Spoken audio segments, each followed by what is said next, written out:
This is Our Rough Draft, a podcast, real talk for real relationships. Welcome to Our Rough Draft, where we share real stories from marriage, work, life, and the adventures along the way. We'll laugh, maybe get real, and hopefully help you spark some new conversations in your own life. I'm Denise, the wild, emotional one who loves words and big ideas. And I'm Tim. I'm the practical level one who fixes what she dreams of. And this is Our Rough Draft, where we share the stories we're still living. Welcome to Our Rough Draft. Thank you. Welcome to you, birthday girl. Thank you. I'm excited to be here on my 55th birthday. Well, happy birthday to you. I know. It's so fun. I love a birthday. What do you love about it? I love me. And so I love the focus on me. I love hearing from people that I haven't heard from in a long time. I love a birthday. That's great. That's awesome. I think some people don't like their birthdays, and I'm sure there's a million different reasons why people wouldn't like their birthdays. I mean, I think it depends on how they've celebrated in the past and like family circumstances, and I'm sure there's a million different things around it, but yeah. And I think when you have expectations and then expectations aren't met, then you get disappointed, and then you're like, oh, I don't really care about my birthday. But like my birthday has been pretty awesome for this last decade. If we go back further than that, I don't know if that's true. Do you remember I did a 40th birthday redo? I do.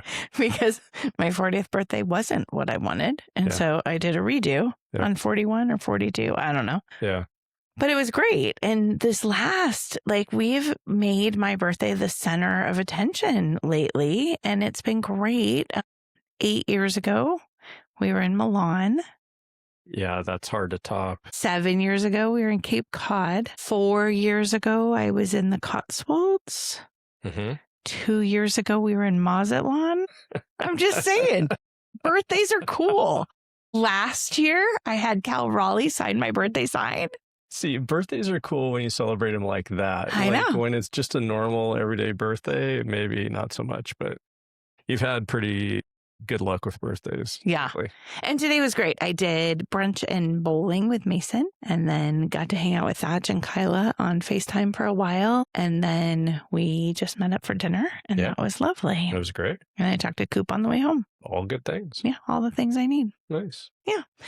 So, birthday episode. Yeah. We are going to talk about adventure. Okay. So, adventure buddy.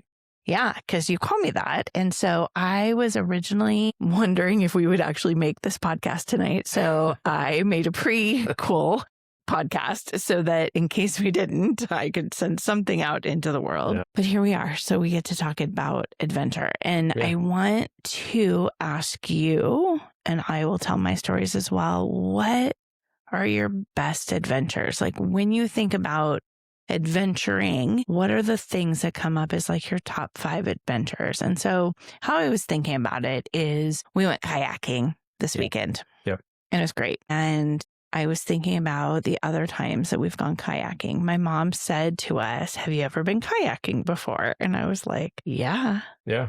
A lot, actually. I grew up canoeing. Canoed down the Colorado, canoed around Catalina. So paddle sports were my thing. I loved it. It was a great time. And so when I moved to Seattle, I was all about it. I was like, yeah, how do we get more of this in our lives? Yeah. And so when I was thinking about our best adventures, the one I thought about was that kayak trip out of Orcas. Friday Harbor. Friday Harbor. What island is that on? San Juan. Got it. See, this is why I need you. Like, I tried to make my own podcast earlier, and I was like, I don't know what island you guys told all the wrong stories. Like, Tim will have to correct this. All the wrong facts. I just say words. Yeah. If I'm thinking of the same trip. On San Juan Island, out on that point, I don't know what it was called, but it used to be like almost like a vacation club kind of situation, and then they sold, or it was something before and then they sold to a vacation club. I don't know. It used to be a really cool place to go.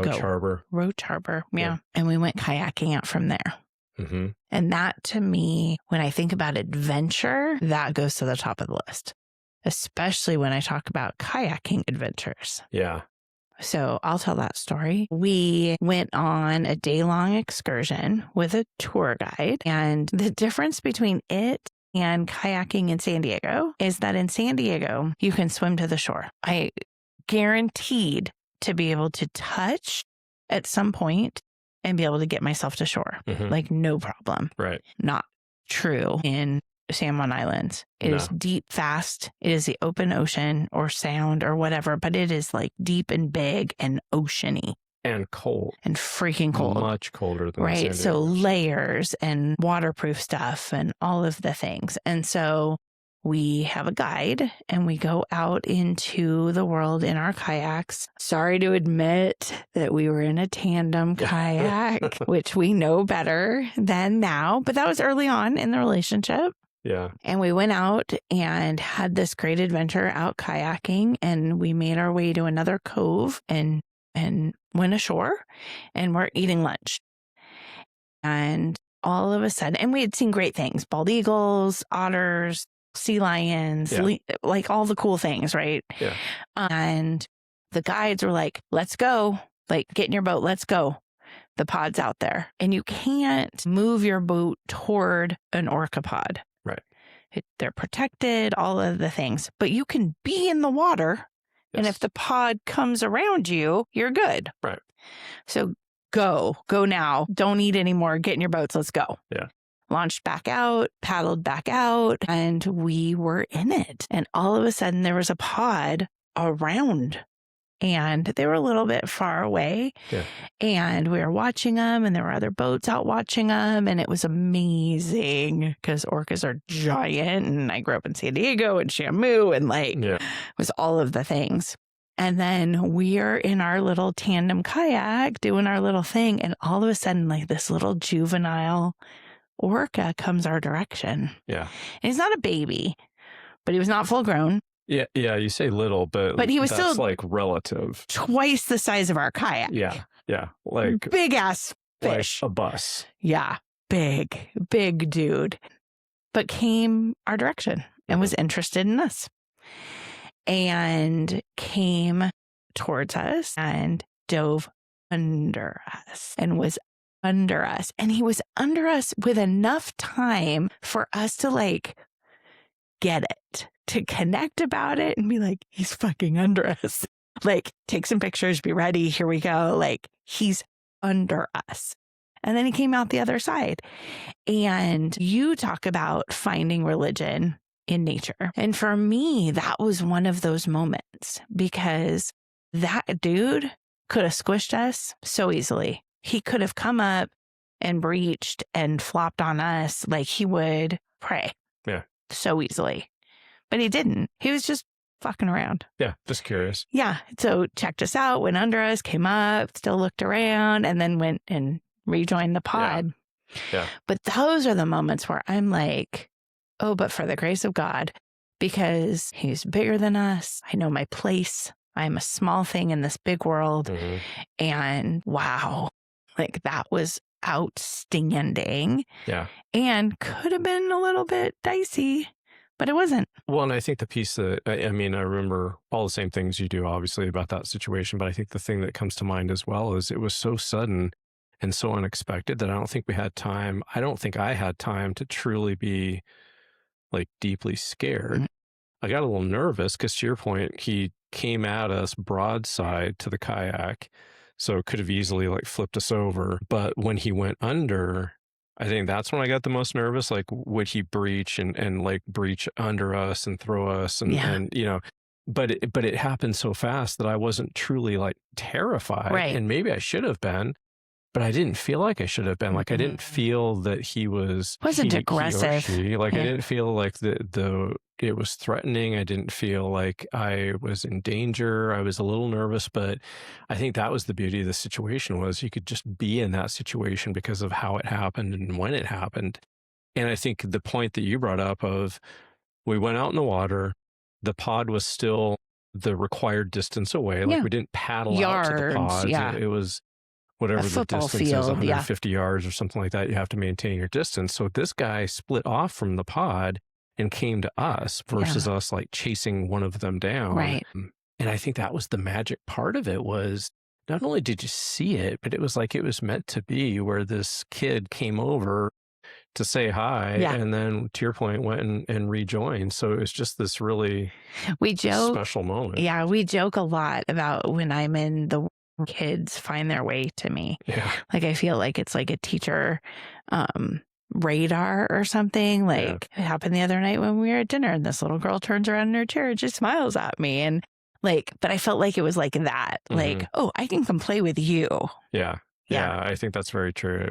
It was a pretty amazing moment. I think it was I've had a couple of close nature encounters, and I think that definitely was top of the list. Yeah. So when I think about kayaking, that to me is the top story. And then there is another top story, Mexico. Kayaking for completely different reasons. I forgot about that.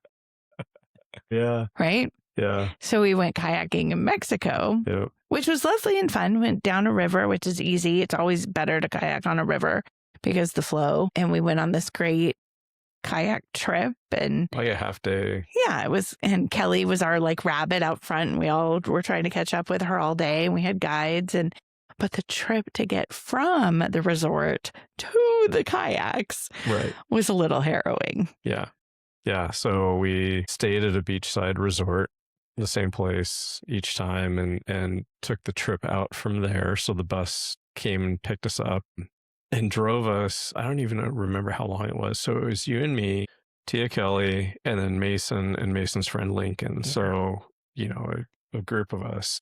It really was safe carry. It was booked through the resort. Yeah, booked through the resort. So we knew it was, it was legit. So the bus picks us up, drives us out, and keeps driving us out, and drives us out in the middle of nowhere. And the funniest part for me was the bus stopped along the side of the road, literally out in the middle of nowhere. And there's a random like Toyota pickup truck sitting by the side of the road with two dudes in it. And, and I was like, oh, so this is where we get robbed.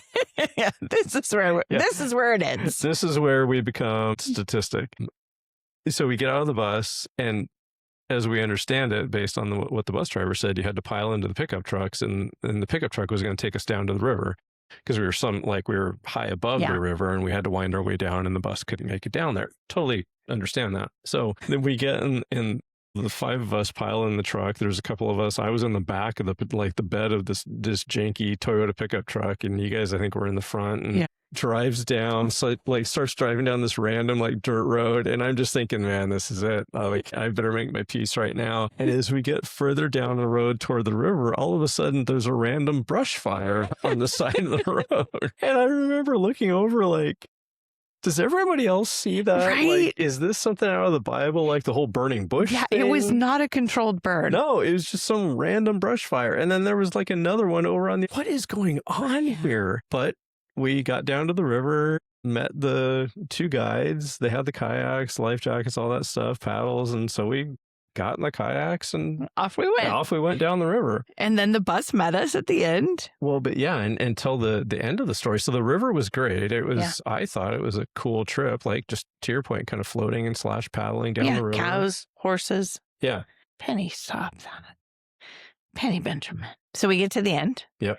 And the guide's like, right here, and pulls us off. And we get off, and the van is there, and it takes us to town. Yep. And we go into town, and the best lunch ever. Yeah. So good. Well, but you have to set the stage of the town. The town is desolate, deserted. Yeah. Old, hundreds of years old. And Penny Benjamin, she will not leave me alone. Penny, go lay down. But old Mexican town. And we pull in, and there's nobody except us. And there's this area to eat lunch, and come sit, and we will make the food, and we'll make the tortillas for you, and we'll make the cheese for you, and we'll do all the things. But you are it. We are doing it for you. Yeah. And when you're done eating, come to our store, and we'll buy jewelry, and come to our store, and we'll buy shoes, and come to our store, and tequila and vanilla. So we did all of those things. That necklace I wear every day is from there. Yeah, it was just so awesome. But it was so set up as the resort needs to feed this community for kayaking trips, zipline trips, whatever. ATV tours. Yeah. And then they all congregate back at this little village and they feed people. Yep. And that's how their economy works. Yeah. Yeah. I mean, I think the sole thing in that little village was tourism. It was bring these groups in, whether to your point, it was zipline, ATV tours, kayaks. So they do all three of those, come do those activities, but then we're going to bring you to the village, we're going to feed you, and then we're going to take you to the tequila factory, and we're going to take you to the leather shop where they make all the stuff. I almost forgot about the tequila. Yeah. Have I drank all that? I'm pretty sure we have. Okay. We need to go back. It was a while ago. Years. Yeah. Yeah. It was pretty cool. And then we get back on the vans and go back to but it was resort. It was definitely that's definitely one to remember for sure. So this weekend, kayaking was not like that. We did take a tour, and it was harrowing in its own way. So I am from San Diego, and I've never kayaked in La Jolla. And so we wanted to. So we did a tour because that's how you learn. You don't need to do the tour. Rent the kayak. Right. Call me. I will walk you through it. Right. Do not do the tour. The tour people were lovely. Yeah. The tour company was fantastic. I mean, they were great. Yeah. But the people on the tour, the other patrons, were horrible. Like, I think there was one group of 5 guys, 2 tandem kayaks and a single. I don't know if they'd ever been to the ocean before. They sure didn't know how oceans worked. They didn't know how boats worked. Right. Pretty sure they didn't know how humans work. Like, they were horrible. And I found myself being mean to them. Yeah. Like, at the end, when we were on shore again, and I went to put my paddle away, like stabbed a couple of them with it. I was like, get the fuck out of my way. Because when we were on the ocean, they kept doing that with their kayaks.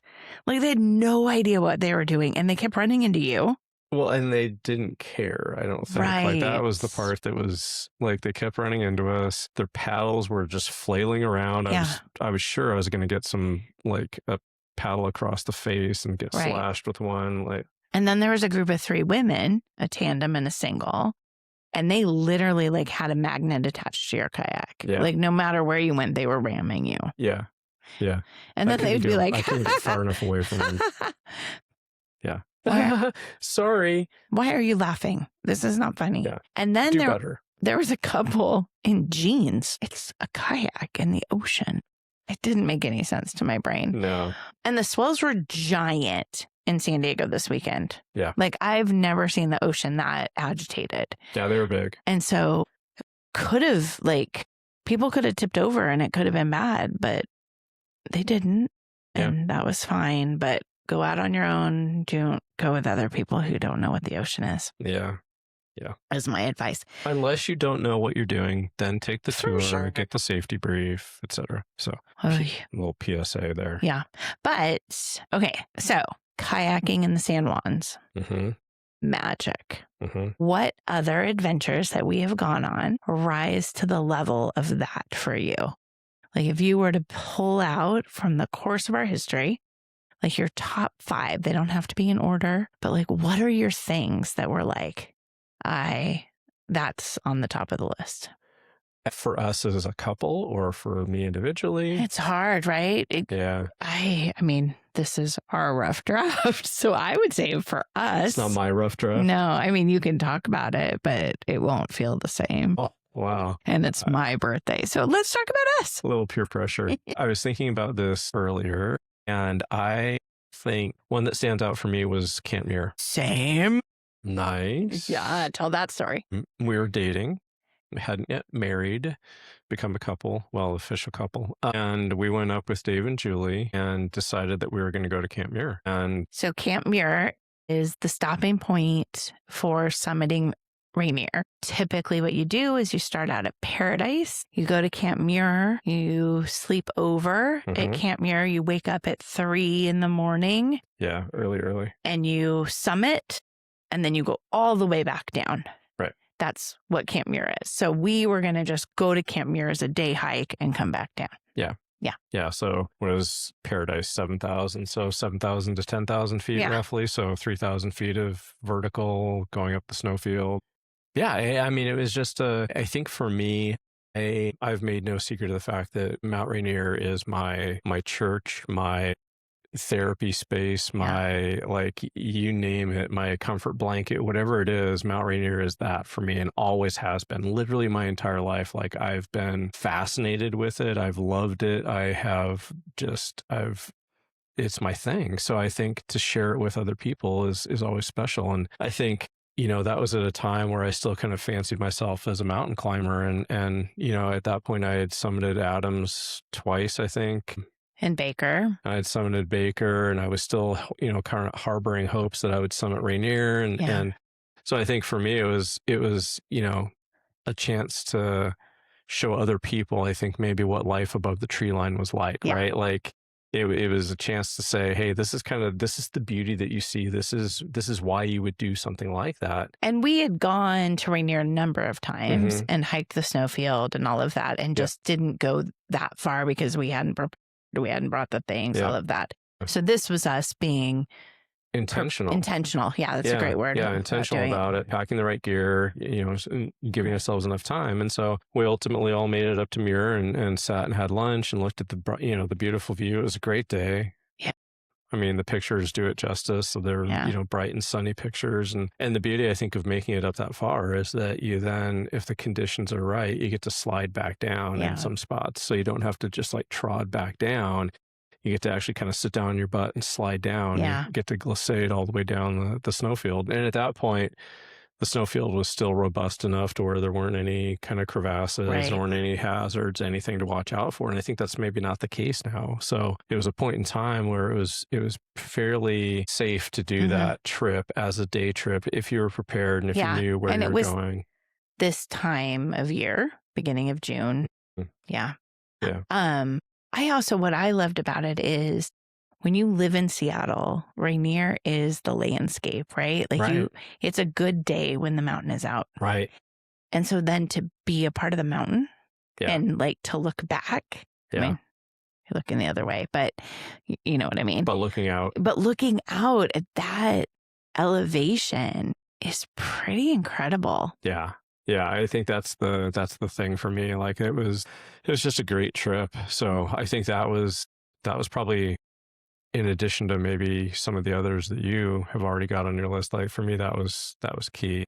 For me individually, I mean, I think summiting mountains, man, like for sure. Being at the top of Adams, a couple of times and being able to do that lookout, right, and see the world around you, and you're the tallest thing in that area. Like, well, that was just what we just had at Bryan Head. Yeah, same thing. Right.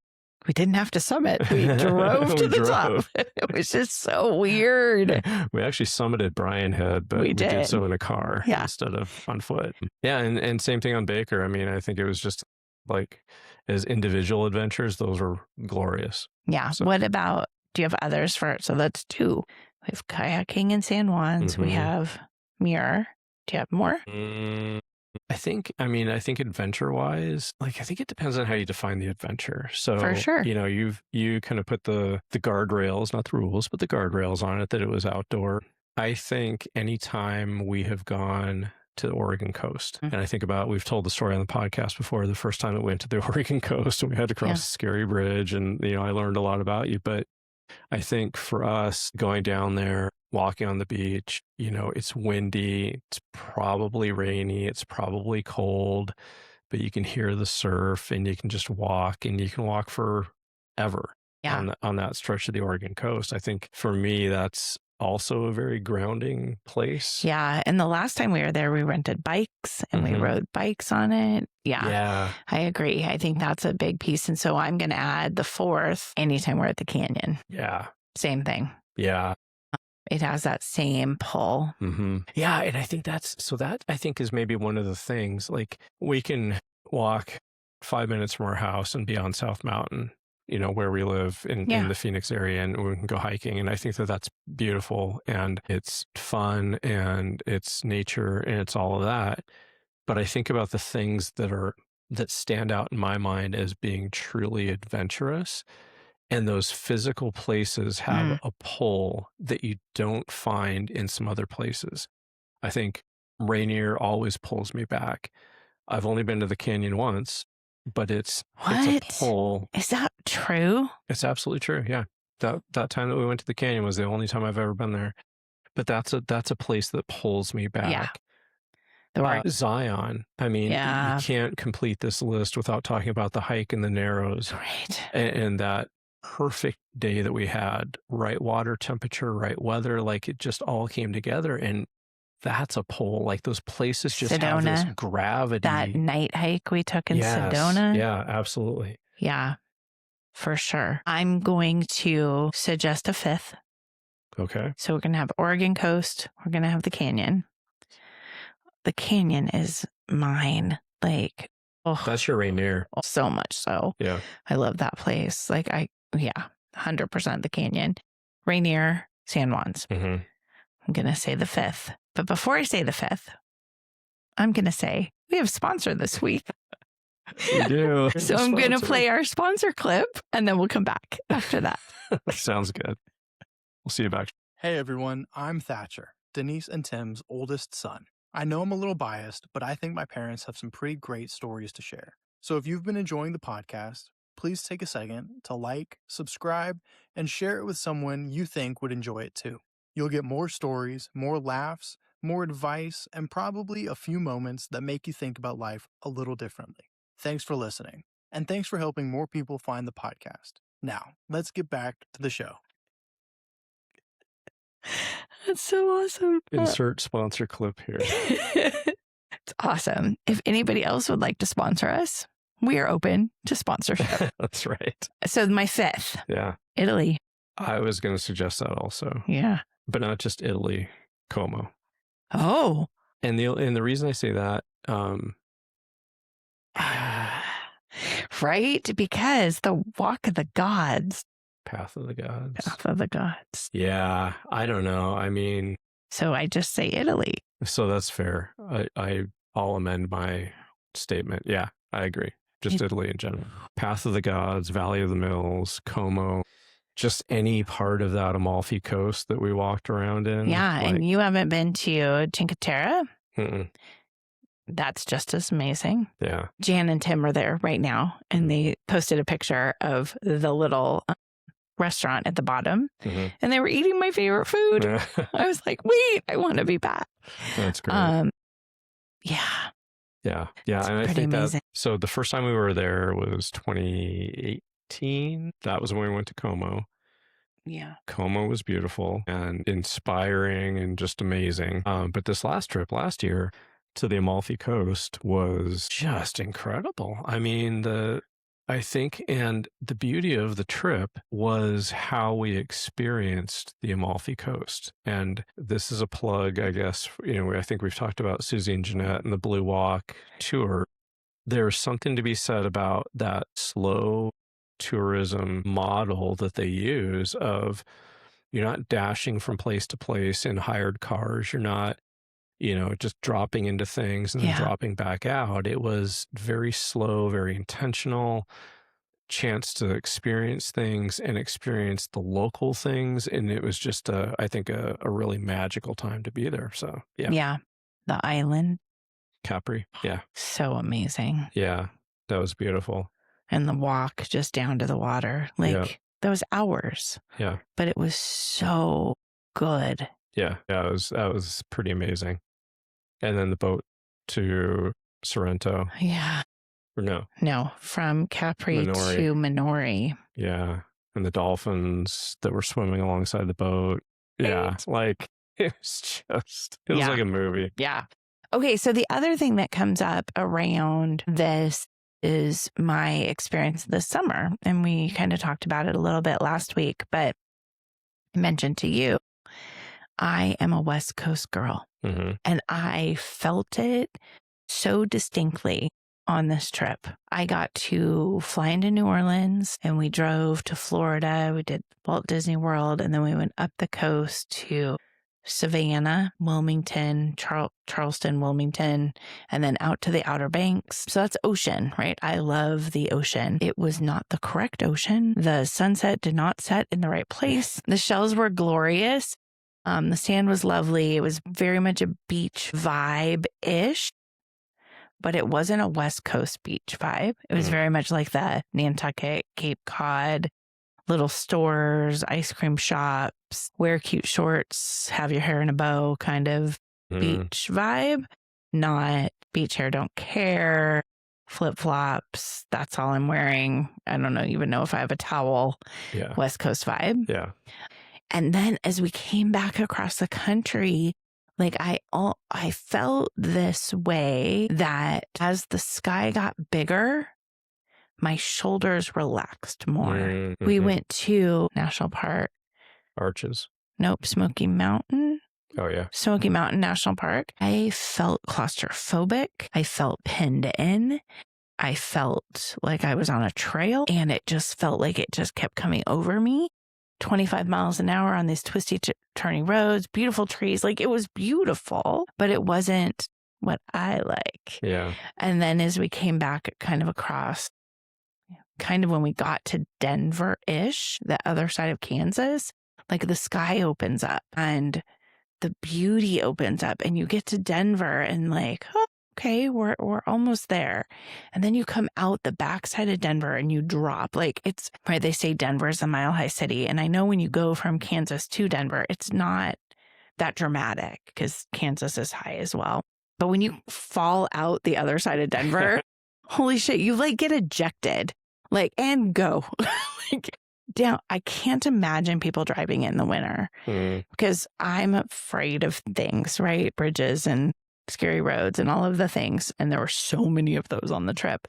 But Denver like ejects you and you just like see the landscape, and then you like hit Utah and it's just glorious. And I don't understand how the entire state of Utah is into national park. I don't know why it's 13 different national parks, but like seriously, the landscape there is just outrageous. Yeah. And then we left Moab and Arches and we're headed to like southern Utah. And it was like overwhelming to me coming down. We're at like 10,000 feet. The wind's blowing sideways. The car's barely holding onto the road. And you see this like vista that is millions of years old. It was overwhelming. Like, I was like, I just want to go home. Like, it was almost too much. Yeah. And so you then get out of that, you get to southern Utah. Duck Creek was amazing. We go to Bryan Head, all of the things. But what I really love is then this last weekend, we made our way back to the coast. And there's something about the ocean, like grounding it again. Like, it's wide open, it's big sky, but like there's a limit to what the land can do. And then the ocean takes over. And the ocean to me feels calmer, safer, like grounding. I don't know if that makes sense because it's water, but it's like, it just like hugs me back into where I'm supposed to be. Yeah. Well, I mean, not that you need me to validate your feelings, but I don't think that that's out of the norm. Like, No. I think that that's what's pulled people back to the ocean for centuries, right? Like, is that grounding, kind of, it's a force of nature. It's I mean, I would argue it's one of the biggest forces of nature. I mean, the size of it and the scale of it and the scope of it, and you can't see the other side. And you look out and you see the curve of the earth, basically. Yeah. It's like the ocean is massive and you are a small, small, small thing in that ocean, but yet there's still something comforting about it. Like, it still is a place where you can kind of connect again. Well, because I feel like we're not trying to control it.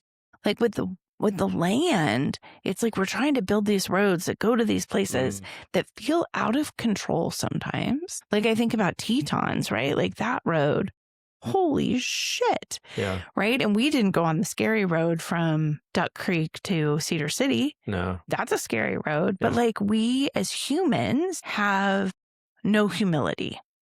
Right? We're going to just do what we want to do and take over whatever land we want to take over to like have beautiful things to go see and do. Yeah. And for me, it's safer when I'm on my feet, when I'm hiking it, than when I'm in a car doing it. But even then, I get really nervous around edges. Like, maybe it's because I'm a klutz. I don't know.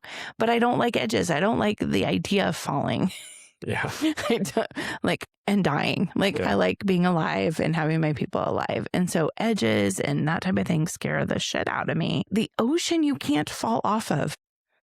The ocean is just there and it supports you and it's a part of it. And we're not trying to control it. We let it be what it is. And you have to listen to it. You have to give it. So it's a really interesting. Not everybody does, but I do.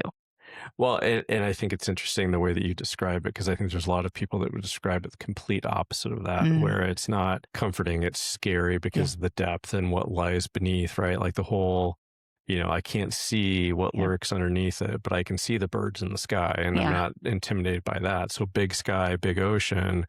A lot of people take big sky because you can actually see the things. But I think one of the points you made is super interesting, and I've never thought about this before, but I think you're right about we force our way into places that maybe weren't meant for us, or maybe weren't meant for that level. The way we're doing it. Yeah, I mean, just because you can put a road into the wilderness doesn't necessarily mean that you should, and it doesn't mean that, the wilderness should take, hundreds of thousands or millions of people a year as visitors. I believe.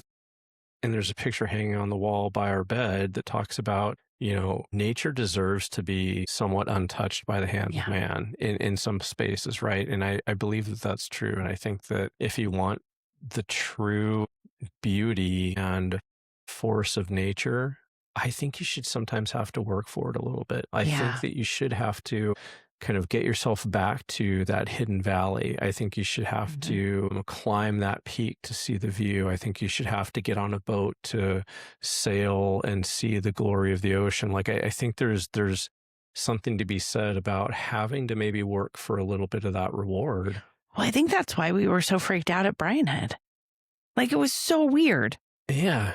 Yeah, it was a little weird. I mean, we drove up to the top of Brian Head, which is just over 11,500 feet. I mean, that's well over Camp Muir. Yeah. Camp Muir is at 10,000 feet on Rainier. Brian Head at the top is 11,500. So you're very... And you can just drive to it. Yeah, and you just drive and park and you get out and you're at the top of Brian Head. And there's Instagram people. Yeah. And not that I'm saying that nature should be restrictive. I truly think nature is for everybody. And I applaud all of the efforts to get more people out in nature and to show them nature. But I also have seen my fair share of people in danger in nature. Yep.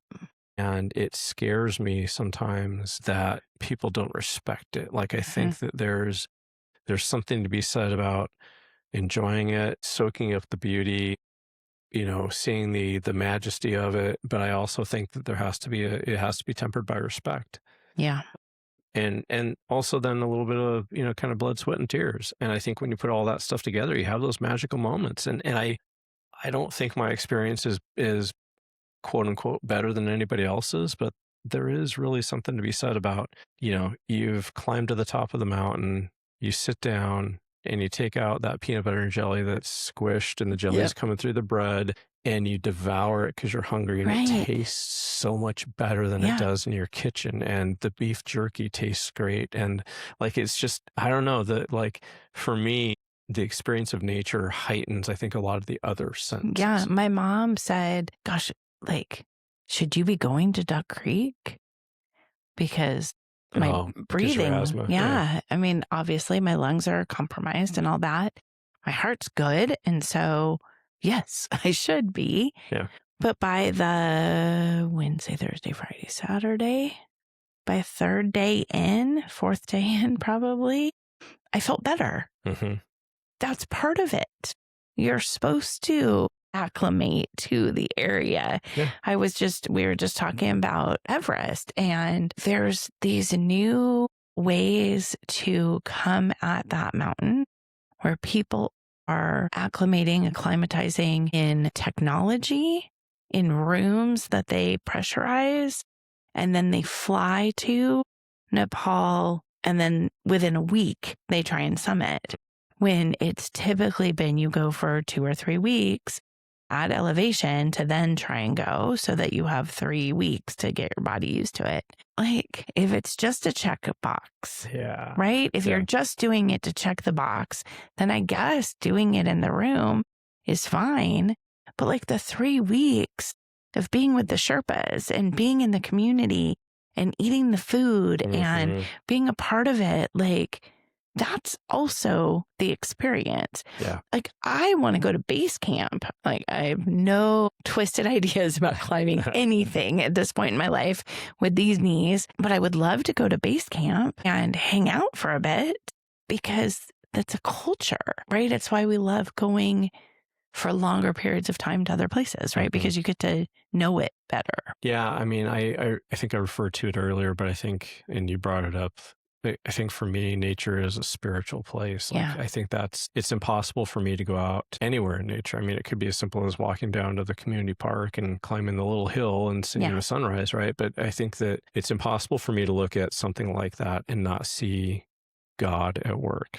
Or something at work. Like, I mean, regardless of what you believe and what your own belief system is, like, it's hard. Or you look up into space, right? And you just think there's something else at work here. And so I think that colors the way that I experience nature. Yeah. Like it's not easy for me just to go out and walk and be like, oh, I got 10,000 steps in and go back home. It has to be like, I got 10,000 steps in, but I saw 3 lizards and I thought they were cool. And I saw this really cool tree and I just took a moment and looked at the sky and I took a deep breath. Yeah. Like, that's how I experience nature. And so for the people that are kind of just the checklist of, I have all the money in the world, I acclimatized in some random, pressure controlled room, I flew to Everest, I summited because I spent $60,000 on the best guides and I came back down and now I can put it on my Instagram story. That to me is I don't know. Missing the point. Yeah, you're missing the point. Like, you should be in awe of it. You should feel the danger of it. You should feel the glory of it. Like, I don't know. And maybe that's selfish of me to put my belief system off onto other people, but I can't imagine not experiencing those things in nature. Yeah. And I would even add, and we didn't talk about this earlier, and it might like loop into the canyon and how I feel about the canyon. But when we went up to the Navajo Nation, and we stayed in Hogan and we ate the food and had the breakfast and did all the things, but sitting around the campfire and hearing the stories and seeing the Milky Way. Yeah. That was incredible. Yeah. Like, just why wouldn't you do that? Yeah. That was an amazing trip as well. Yeah. All right. Thanks for playing along with me. So I love that we're back together. Same. And we haven't done this since we've been back. So let's end with something you're grateful for this week. I'm grateful for you. And I'm grateful that we are back together and we have a chance to celebrate your birthday together. Yeah. I love that. So now I seem like an ass. Damn it. I gotcha. I am grateful for you for sure. 100%. You are so kind. Every year on my birthday, you give me a card and you never say the same thing twice. And that's pretty cool. So thanks. You're welcome. I love you. I love you back. Happy birthday. Thank you. And thank you for being a part of our rough draft. I hope you enjoyed our sponsor this week. And if you are interested in sponsoring the show, and being able to share your thoughts on our rough draft, we would love to have you. So please let us know if you are interested. But also, like Thatcher said, it is really a benefit to us if you would like and share this podcast with others and subscribe. So thank you. Thanks, everybody.